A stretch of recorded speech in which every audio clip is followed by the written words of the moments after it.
implementation of a zigzag list. I'll start with implementing an array first, and then we'll go to a linked list so that you just see the concept without so much going on. Anyway, I'll start with Python.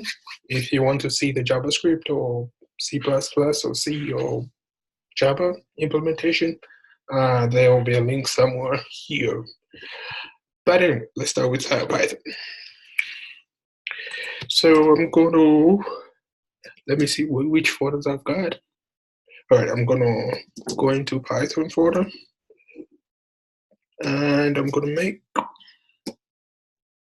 I'll just say zigzag. All right. All right, so let's get an array. 1, 2, 3, 4, 6, 7, 8, 9. All right, and remember, we're going to start with a flag.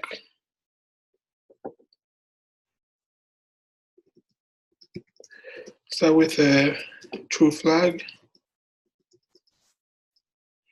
And according to the rules we established in the introduction, if the flag is true, then we expect that the current one, since we're always starting like one at index 1 and then increase from there, we expect that the one we're looking at should be greater than the previous one.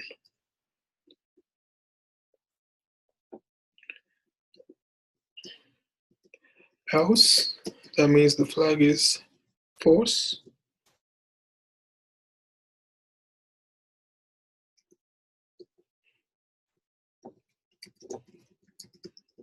We expect what the one we're looking at should be less than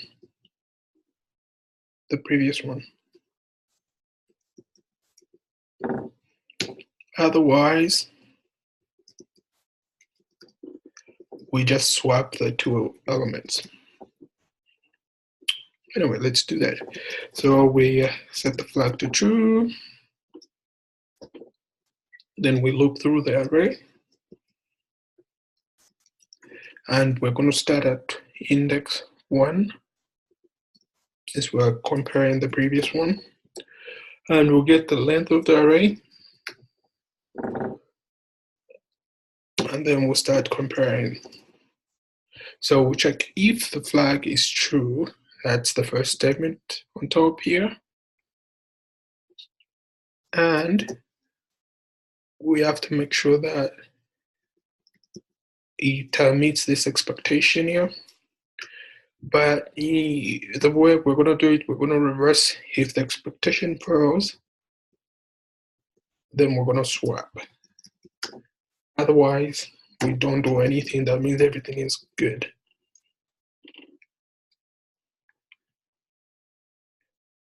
I missed in here. Anyway, okay, so if the flag is true and the expectation fails, then we're going to swap.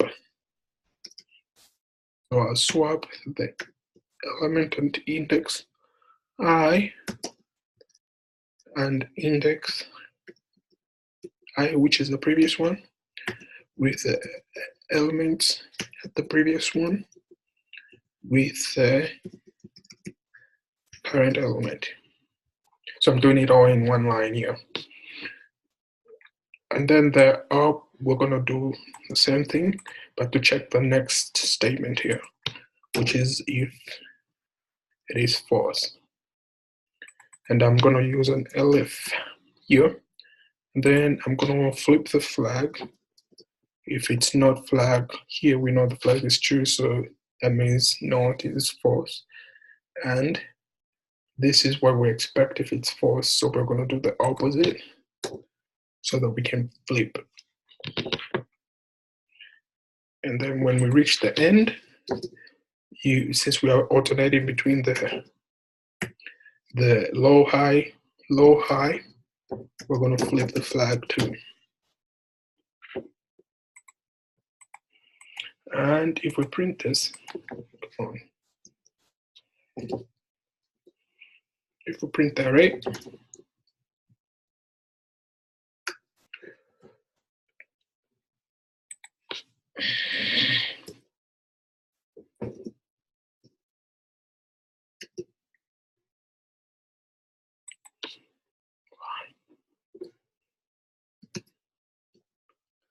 oh, I need to save it.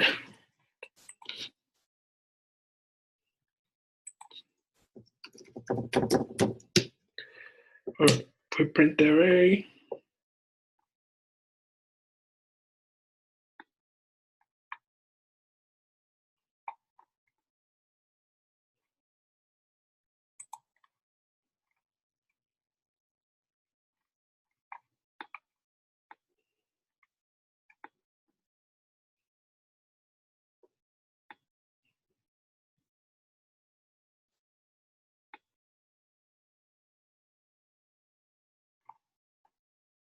oh, it did work. What was I looking at? So it's 1, 3, 2, 5, 4, 7, 6, 9, 8. So you see low, high, low, high, low, high, low, high, low. So it did work. Now, the question earlier was, what if we want high, low, high, low? What we have to do is just change that to false. If we do that, and then we print it, we save it first, and then we print. You see it starts with high, low, high, low, high, low, high, low, high.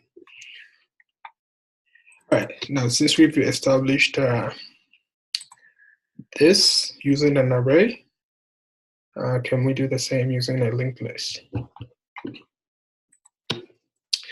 I'm going to say zigzag linked list.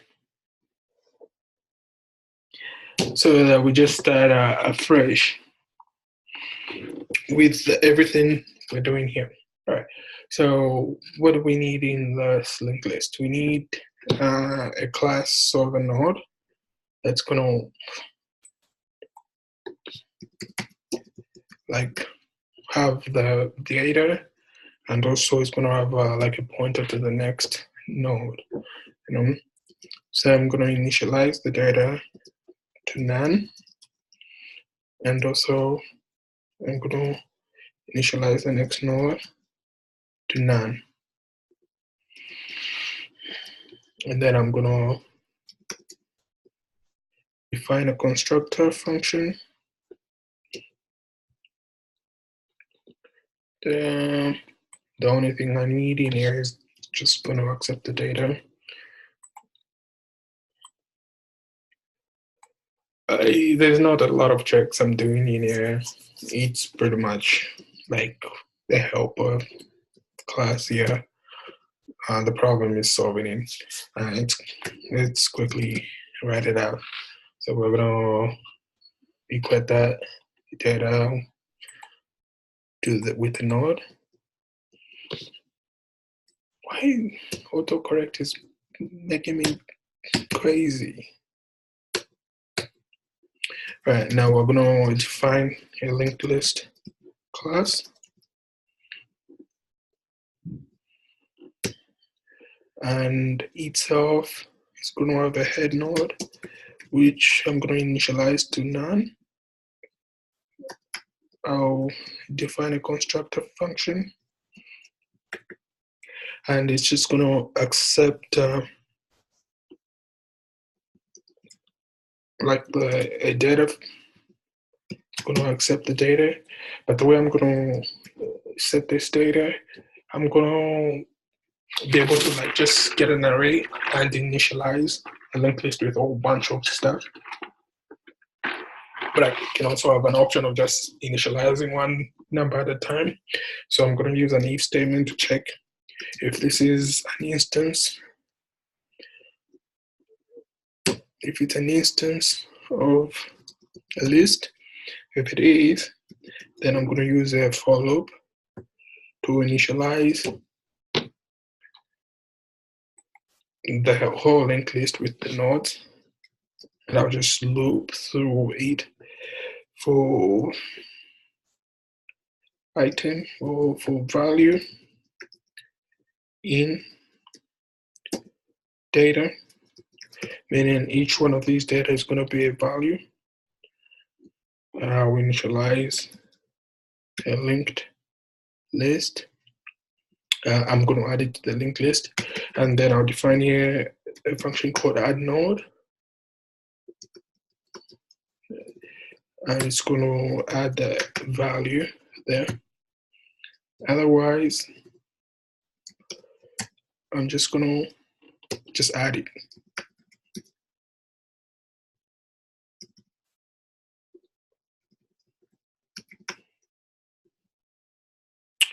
With the data. So here, what I'm saying is, if it's an array, I'm going to loop through it, grabbing each one of the values and adding it to the linked list. Otherwise, that means it's not an array, it's a single value. And I'll just add it to the, to the list as a single value.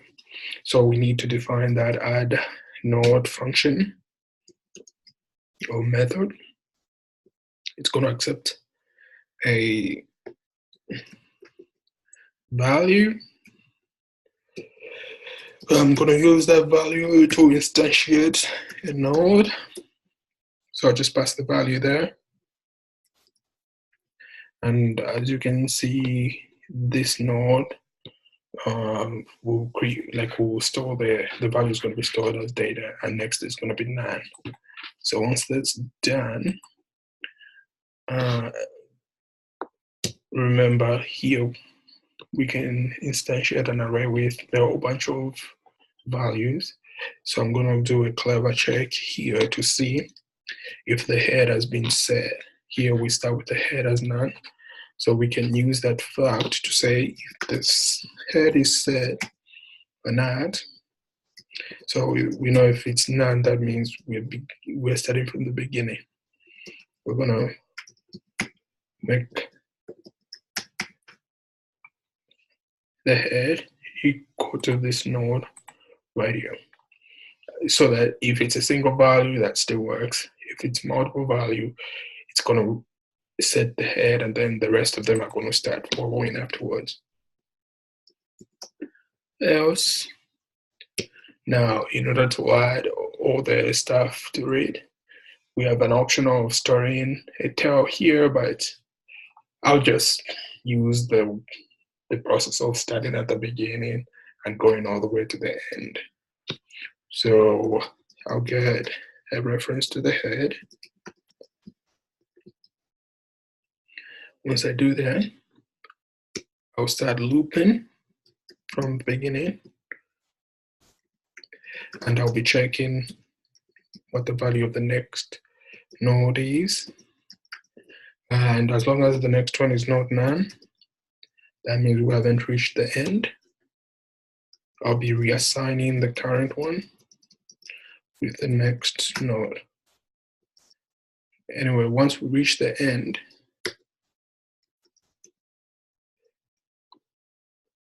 I'm going to make the next one equal to this node that we have here with the value that's coming in there.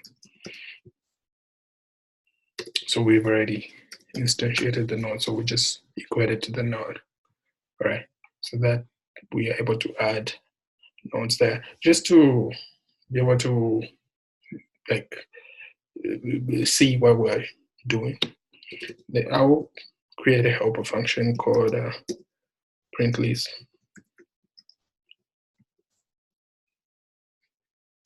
And what it's going to do is just grab the head and start printing the nodes in it. And to make it visually appealing, I'm going to just say you start at the head, and you're going to point one node after the other, and I want them node on new line, so I'm going to say not on a new line, and then once it reaches the end, I'll just do this star to indicate that this is a now value. Yeah, I'll just say now like that. All right, but in the meantime, in between here, I'm gonna grab the head and I'll start looping. And while the current one is not now, I'll just print them out.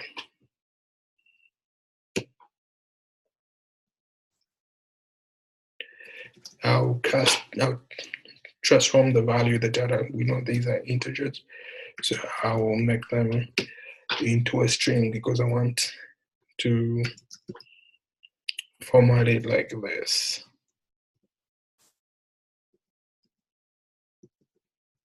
So that one number points to the next, and I want them like on the same line like that.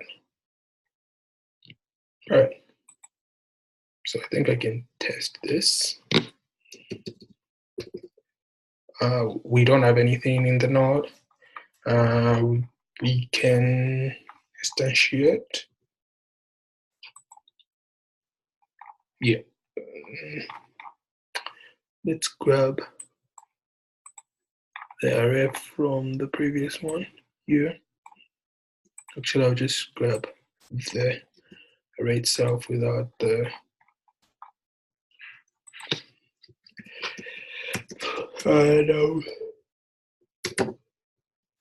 instantiate a linked list, passing in that array, and then I'll do print list.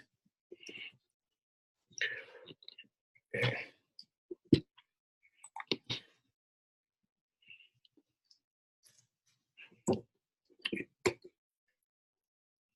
If we run this function, is okay. I forgot something here when I'm printing. I need to go to the next one, or else that's gonna be an infinite loop. Yep, we're gonna crash the computer.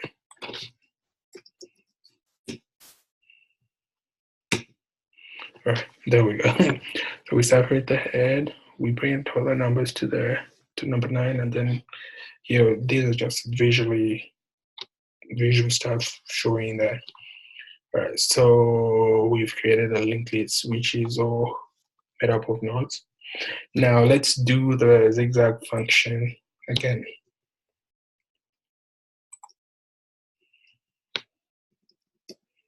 I just call it zigzag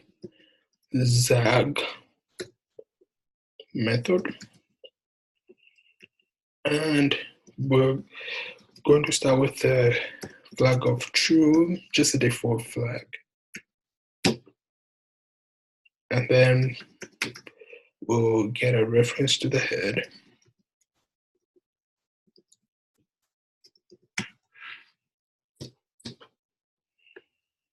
All right, now, well, we're going to start from the beginning here. So the head starts here, and then we're going to be going one after the other until we reach the end.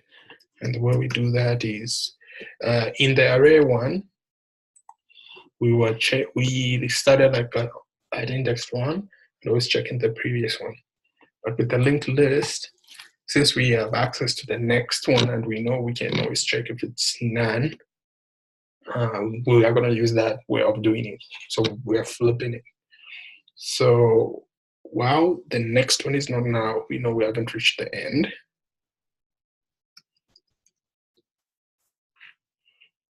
And then we're going to do a whole bunch of checks. And we're going to use the same, the same rules that we defined earlier.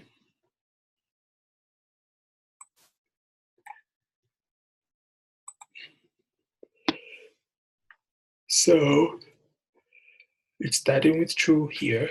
If the flag is true, then we expect this. But here, since we are the current dot next, we expect it to be greater than current. When these are going to be like the data. So we expect the current dot next to data to be greater than the current dot data. Else, if the flag is false, we expect the current dot next dot data to be less than the current dot data. So these are the rules, same rules, but in the context of a linked list. Correct. So we just say if flag and current dot next dot data is less than. So we're doing the same thing we did with the array. We expect this to be true, but we're going to flip it. And if we flip it, that means it's not true. So then we're going to swap. But if it's not, if it's false after flipping, that means everything is okay. So we won't do anything. And with the flipping, we're going to flip it in place. So I'm going to flip the next, and this with the data and the next one. So I'm flipping in place. So otherwise,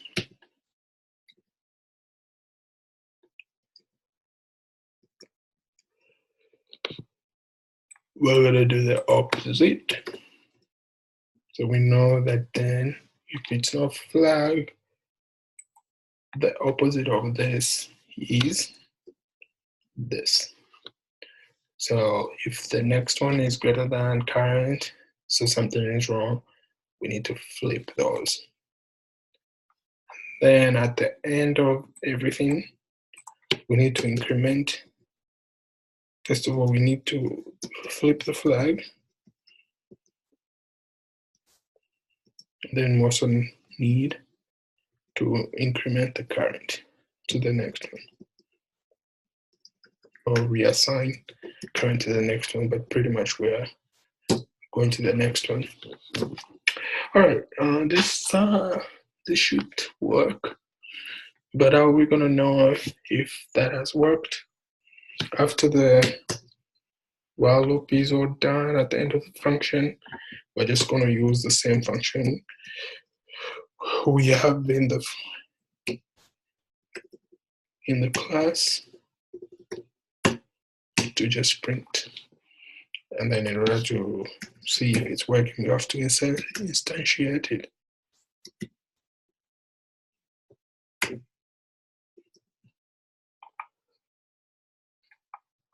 Yep.